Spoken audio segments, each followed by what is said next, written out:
it's been about a year now, but we had a conversation with the group at Nellis Air Force Base. We met with a, what was he, I'm not good at these, commander or very high level official at Nellis Air Force Base. They invited us out there. It was a great time. Showed us all these beautiful planes and everything. Well, then they sat us down and they said, what can you do for us? Why did we bring you here? And I said, well, we have this system. I have these sensor kits, okay, that I've started to put together. What if we put those inside your ATAC units? So if you're not familiar with it, an ATAC unit is what a military Army person uses while they're in the field that sends back data on their heart rate, on their vital signs, all of that kind of information to the control room or wherever so that they know that unit is performing well. All right, but it doesn't tell you which areas of their body they're performing well in. With these sensor kits, I can integrate it directly into the ATAC units and provide live feedback directly to the control room that shows they just got shot in the arm, they just got shot in the leg, they're experiencing mobility issues. And then the guy actually, he said, well, could we just inject them with artificial, medications on through the unit to fix that problem? And I was like, maybe you can. Maybe if you fire them full of steroids, they'll last long enough to take down one extra enemy.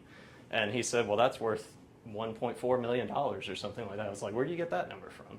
He said, well, that's how much a unit's worth. I said, okay, you just put a price on a human's life, but okay. And he said, well, that's what the military does. So he said, if you can make one of these be effective enough to increase their capacity to survive long enough to fight the enemy 20%, then he said that's worth over $1 million per unit. So I said, well, that's amazing. They said, when can we get you to the conference, which they do every year out in Las Vegas?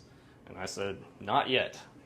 So like I said, we've still got ways to go. So that's two trajectories.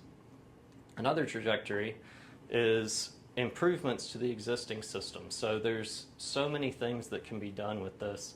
I'm sure everybody's familiar with AI. As somebody who's been in tech for a long time, whenever somebody says artificial intelligence or AI, I immediately step back and say, oh, you're probably full of crap. But a lot of the advancements in LLMs recently have made significant improvements, almost to the point where they even impress me, which, as she can tell you, is hard to do. I've been working with sage tree and decision trees and all of that for a long time. Back when Amazon first released Sage Tree, I was one of the first ones in there that was messing around with it, creating machine learning algorithms, things like that.